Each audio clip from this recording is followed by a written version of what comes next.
Sur le toit de cette voiture, 2 armoires. Une scène de la vie ordinaire pour un jeune couple qui s'installe. Ah bah.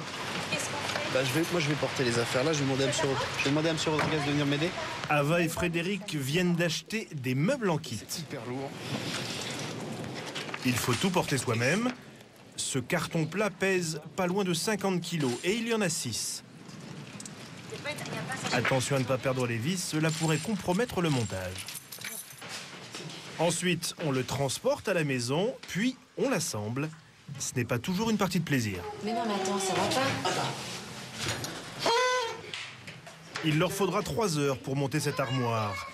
S'ils sont prêts à tant d'efforts, c'est que ce meuble ne leur coûte pas cher, 55 €, 2 fois moins qu'un meuble classique.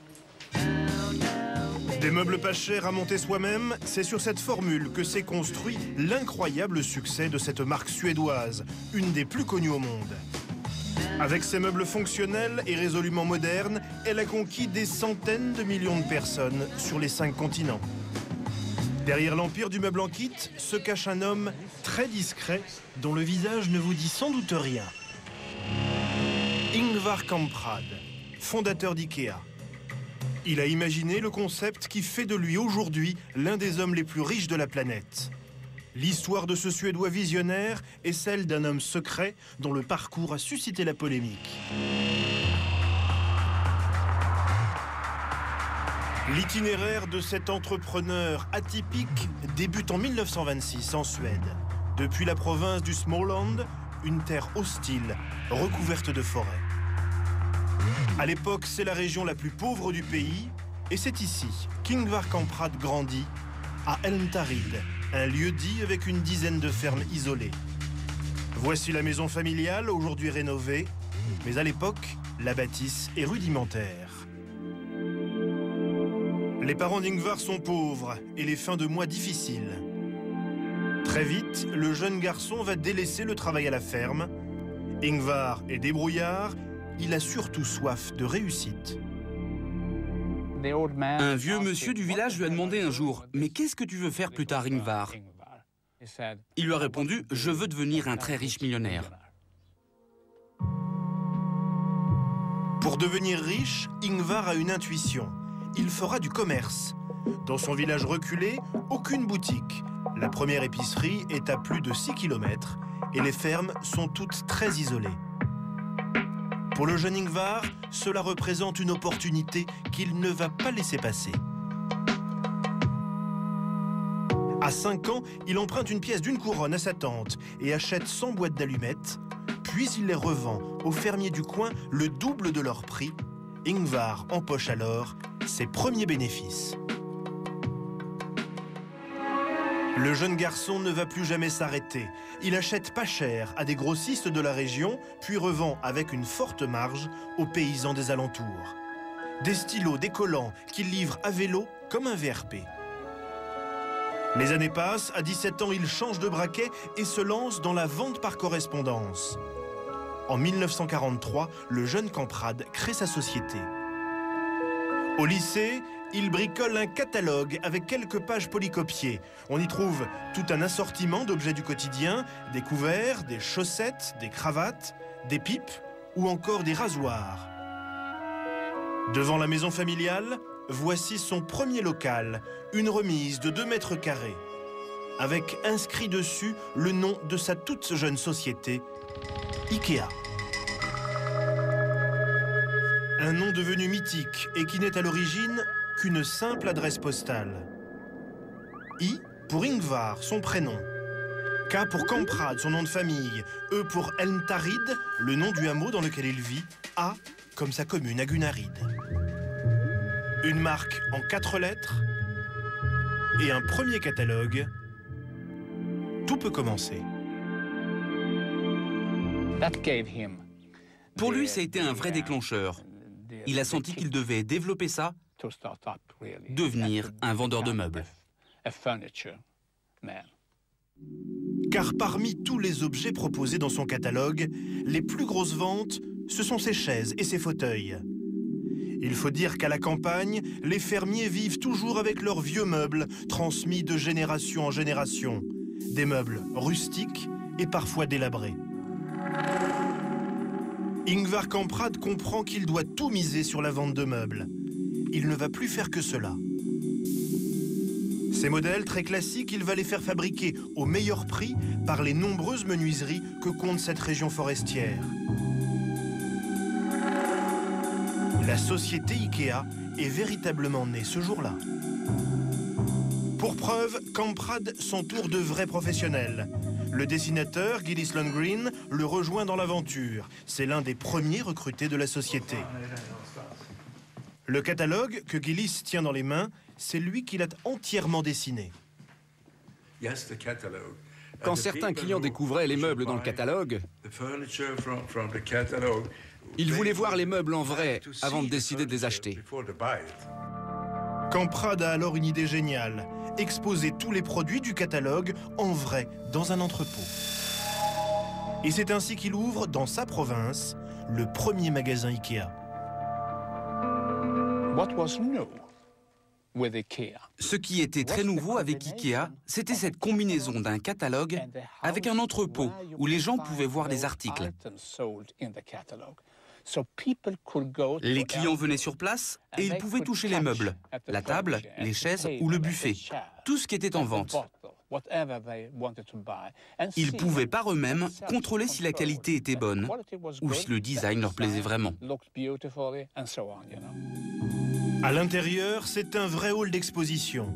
Les meubles sont installés en situation pour que les clients imaginent leur chambre, leur salon transformé. Ingvar Kamprad veut attirer des visiteurs de toute la Suède. Pour cela, il fait construire devant son premier magasin un hôtel entièrement meublé en produits maison. Les clients qui dépensaient un certain volume d'achat se voyaient offrir une nuit à l'hôtel Ikea et même un bon dîner. Il était vraiment malin. Kamprad est en pleine ascension. Le catalogue est diffusé à 500 000 exemplaires, les commandes affluent et Ikea double son chiffre d'affaires chaque année. Seul ombre au système, la casse. Les livraisons à domicile leur reviennent très cher, car les meubles supportent mal, très mal le transport. Quand les meubles se cassaient, il devait rembourser les clients. Et ça, il détestait. C'est à nouveau cet homme, Gillis Lundgren, qui va apporter un coup de main précieux à son patron. Il va trouver presque par hasard la solution miracle contre la casse. Une idée lumineuse qui va même changer le cours de l'histoire de cette PME. Une nuit, on était en train de travailler ensemble pour faire le catalogue. C'était sur ce modèle de table, celui-là, je me souviens, avec des pieds très longs et très fins. Et j'ai dit à Ingvar, c'est vraiment dommage de transporter une si petite table dans un si gros paquet. Alors je lui ai dit, on devrait plutôt enlever les pieds et les mettre au fond du carton sous le plateau de la table. Cela permettra d'avoir un emballage vraiment, mais vraiment plus petit. Et voilà le résultat, comme vous pouvez le voir, dans ce petit carton plat, il y a toute la table. Sans qu'il en ait vraiment pris conscience, Gillis invente ce jour-là le meuble en kit. Un système révolutionnaire qui fera le succès d'Ikea. Kamprad, lui, l'a tout de suite compris. L'homme d'affaires qu'il était a tout de suite compris tout le profit qu'il pouvait en tirer pour la distribution de ses meubles. Envoyer des meubles en pièces détachées, jusqu'ici, ça ne s'était jamais vu ailleurs. Désormais, pour Ingvar Kamprad, l'avenir passe par ses paquets plats. Fini les modèles classiques. Il veut même produire à grande échelle ses propres meubles en kit. Cela permet de limiter la casse, bien sûr, mais l'autre avantage, c'est qu'avec ce système, le transport revient nettement moins cher. Empilés les uns sur les autres, les meubles en kit occupent 8 fois moins d'espace. Alors forcément, le coût du transport est divisé d'autant. Pour inventer ces nouveaux meubles en kit faciles à monter, c'est encore Gillis Lundgren qui s'y colle. Voici l'une de ses premières créations. Je voudrais vous montrer un de mes premiers meubles. C'est d'ailleurs un des produits d'Ikea qui a connu le plus grand succès à travers les années. Un bloc-tiroir d'une simplicité déconcertante. Sur ce principe, Gillis invente des centaines de modèles. Certains sont devenus de grands classiques. Comme Billy, la bibliothèque modulable, il s'en vendra 28 millions dans le monde entier. Ou encore Ogla, la chaise vendue elle aussi en kit. Ces meubles simples, minimalistes, conçus par le discret Gillis Lundgren, donnent à l'entreprise une image de modernité. Un style qui marque une rupture avec celui des meubles classiques, de la couleur, de la rondeur, un style qui va faire fureur auprès d'une nouvelle génération de clients. Nous sommes au début des années 60. Et le distributeur de meubles va alors profiter d'une petite révolution sur laquelle Ingvar Kamprad va bâtir sa fortune. L'incroyable boom économique de la Suède. La capitale Stockholm se transforme en un vaste chantier. En seulement 10 ans, plus d'1 million d'appartements modernes s'y construisent. Les jeunes Suédois fuient massivement les campagnes pour s'installer en ville à la recherche d'une vie plus confortable. Des logements tout neufs qu'il va falloir équiper avec des meubles neufs. C'est en tout cas le pari d'Ingvar Kamprad. Pour capter cette nouvelle clientèle, il se lance dans un projet pharaonique en pleine banlieue de Stockholm. Construire un magasin de 45 000 m² du jamais vu pour des meubles. Sa forme ovale est particulièrement originale. Il en a eu l'idée lors d'un voyage à New York. Ce qui l'a inspiré, c'est le musée Guggenheim. Ce qui l'a intéressé, plus que l'esthétisme du bâtiment, c'est la circulation du public à l'intérieur du musée. Sa conception en forme de spirale oblige tous les visiteurs à suivre le même parcours dans le musée. Du coup, il passe devant toutes les œuvres exposées. Une trouvaille ingénieuse qu'il veut appliquer à son magasin. Hans Ax, le premier directeur du magasin de Stockholm, se souvient très bien comment son patron lui a expliqué cette découverte qui allait doper les ventes. En fait, il trouvait que c'était une excellente idée de donner au magasin cette forme circulaire. Car comme dans le musée, où tous les visiteurs suivent un même parcours, dans son magasin, les clients circuleront en passant devant tous les meubles exposés. Avec cette trouvaille appliquée à son magasin, c'est l'assurance de guider les futurs clients comme dans un parcours fléché. Sur 45 000 m², aucun meuble ne pourra échapper à leur regard. Ingvar Kamprad sait qu'il est à un tournant de sa carrière. Il joue gros, l'échec est impossible. Il a investi tout son argent pour réaliser ce projet, près de 2 millions d'euros. La veille de l'ouverture, le patron attend de pied ferme les clients avec ses 50 employés. Il ne sera pas déçu. Ce 18 juin 65 à Stockholm, c'est une véritable marée humaine. 35 000 personnes dès le premier jour. Les clients viennent de toute la Suède, le sourire aux lèvres. Ils vont faire la queue pendant des heures pour des meubles. Le mythe Ikea prend forme. Le magasin de Stockholm a été littéralement envahi par des dizaines de milliers de clients. L'entrepôt a été complètement vidé, il n'y avait plus aucun produit disponible. Des articles que les clientes s'arrachent littéralement. Et c'est encore une innovation du magasin de Stockholm. Pour la première fois, c'est le client qui transporte lui-même ses cartons du magasin jusqu'à chez lui. Ingvar Kamprad vient d'inventer le libre service du meuble. Ce succès se reproduit chaque jour. En un an, l'hypermarché de Stockholm totalise 8 millions d'euros d'achats, soit le double du chiffre d'affaires prévu. Le pari d'Ingvar est gagné, Monsieur Kamprad change de dimension. Ce succès a fait de lui un homme d'affaires d'envergure nationale. La notoriété d'Ingvar Kamprad fait un bond. On l'invite à la télé. Pour toute la Suède, il devient le pape du prix cassé, un vrai héros. Mais cela ne lui suffit pas. Ingvar Kamprad est persuadé que son concept est universel. Il veut convertir la planète au meuble en kit. Dans chaque pays, il va reproduire sa formule gagnante. Les magasins bleus et jaunes vont alors se multiplier sur les 5 continents. Toujours les mêmes immenses entrepôts avec leurs parkings géants. En 40 ans, Ingvar Kamprad va ouvrir plus de 200 magasins de ce type, avec toujours la même réussite, quel que soit le pays. Un succès en forme de catalogue. Partout, il propose les mêmes articles. Seule la langue change. Finnois, coréen, arabe ou sanskrit, c'est le même catalogue de l'Asie au Moyen-Orient. Un catalogue au succès planétaire, diffusé dans 32 pays et imprimé à plus de 145 millions d'exemplaires. C'est plus que la Bible. Ikea est une réelle machine à faire du profit. Personne ne s'est rendu compte à quel point elle était profitable et de quel potentiel de croissance elle disposait.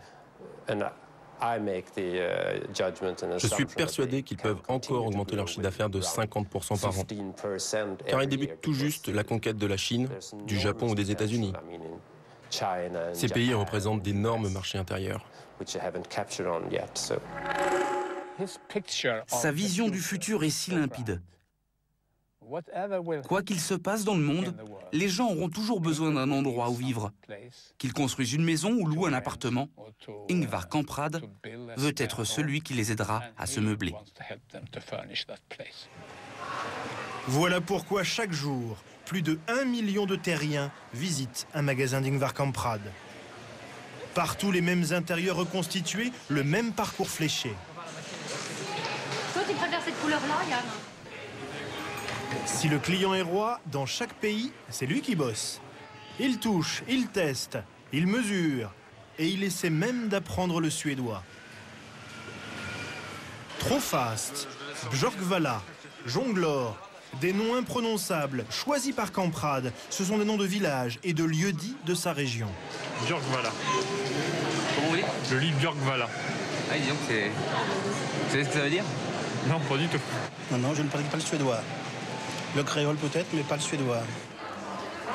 Autre clin d'œil à la culture suédoise, la fameuse köttbullar, la boulette de viande à la confiture d'érel. Il s'en vend 300 000 chaque jour. De Tokyo à Miami, elle est au menu de tous les restaurants. La raison du restaurant, c'est que les clients vont avoir une demi-heure pour relaxer, prendre des forces avec la bouffe, continuer à magasiner. C'est ça la philosophie. Un client avec le ventre plein est toujours un meilleur client. C'est aussi ça, la philosophie Kamprad. Au milieu des années 90, Ingvar peut savourer son succès. Ce fils de paysan a conquis la planète et transformé son groupe en un véritable empire. La firme suédoise vend ses meubles sur tous les continents, ses usines de production tournent à plein régime. Une centaine de designers travaillent alors pour le groupe et ne cessent d'imaginer des nouveaux produits, imposant dans la décoration et l'ameublement un goût et une tendance mondialisée. Ingvar Kamprad semble avoir réussi son pari. Il est devenu l'un des hommes les plus riches de la planète. Le milliardaire est à ce moment-là au sommet de sa gloire. Il ne sait pas qu'un scandale va bientôt éclater et tout remettre en cause. Le 24 novembre 1994, un journal suédois fait une révélation fracassante sur le passé d'Ingvar Kamprad. L'homme d'affaires a flirté avec le nazisme. Sympathisant de ce mouvement, il a même compté parmi ses proches. Per Ekdahl, le leader du parti nazi suédois, et l'a choisi comme témoin de son premier mariage. Des liaisons dangereuses qui auraient duré, selon la presse suédoise, jusqu'au début des années 50. Ça a été une véritable bombe pour Kamprad. Il s'est dit, je vais tout perdre d'un coup. Il a eu vraiment très peur d'un boycott mondial. C'était une catastrophe pour l'image de son entreprise. Et ça lui importait vraiment beaucoup plus que tout le reste. Davantage même que les dégâts causés à sa propre réputation. La situation est très grave. Pour éviter ce boycott mondial qui menace son entreprise, Ingvar Kamprad va aussitôt réagir.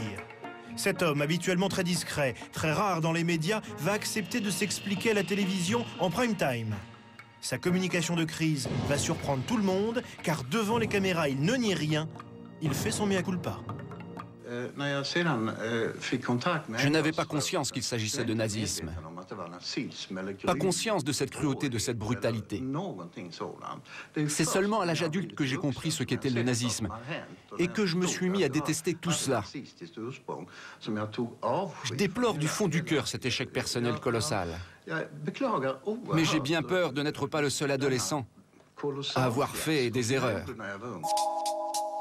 Une douloureuse mise au point pour un objectif bien précis, protéger coûte que coûte l'image mondiale d'IKEA. J'espère vraiment que cela ne nuira pas à IKEA. Je me suis efforcé de tout expliquer à mon personnel. Nous avons une marque très forte et je trouve que cela ne doit pas avoir de répercussions sur IKEA. Je ne peux pas l'imaginer dans tous les cas. Même si son image en sort ternie, les ventes de son groupe ne fléchissent pas. L'homme d'affaires a réussi à sauver l'essentiel, son entreprise, et par là même à protéger sa fortune. Protéger sa fortune, c'est pour cette même raison qu'il n'a pas hésité, il y a près de 30 ans, à quitter son pays natal afin d'échapper au fisc suédois. Depuis 1976, il s'est exilé en Suisse, sur les bords du lac Léman, où il vit dans la plus grande discrétion. Pour retrouver notre milliardaire, il faut se rendre dans un village très tranquille, Épalinges. Il y habite depuis un quart de siècle et pourtant, son visage ne dit pas grand-chose à bon nombre d'habitants. Vous connaissez cet homme? Ça me dit quelque chose, mais je sais pas qui c'est. Ingvar Kamprad, ça vous dit quelque chose? Non. Ah oui, ça me dit quelque chose. Oui. C'est qui? Suédois. Il habite à Épalinges. C'est pas vrai. Ah ben, c'est le monsieur Ikea? Oui, c'est ça. Ah, voilà. Ah ben, maintenant j'y suis, mais je ne l'ai jamais vu auparavant. La plupart des gens savent qui c'est, mais par contre, il n'est pas très connu parce qu'on ne le voit pas très souvent. Ah oui. Pour beaucoup d'entre nous, on ne sait même pas où est sa maison. Ah bon? Non. Sa maison, la voilà. Elle est au bout de ce chemin, abritée des regards extérieurs par une simple haie. On est loin, très loin, de la villa d'un milliardaire. Aujourd'hui âgé de 79 ans, Ingvar Kamprad est un tranquille et discret retraité. Il y a quelques années, il a quitté la direction du groupe qu'il a fondé, mais il garderait toujours en coulisses la haute main sur sa destinée. La multinationale du meuble, qui n'est pas cotée en bourse et ne publie aucun compte, est entièrement contrôlée par le milliardaire et ses 3 fils. La fortune estimée du clan Kamprad dépasse aujourd'hui les 18 milliards de dollars. C'est la 6e fortune mondiale.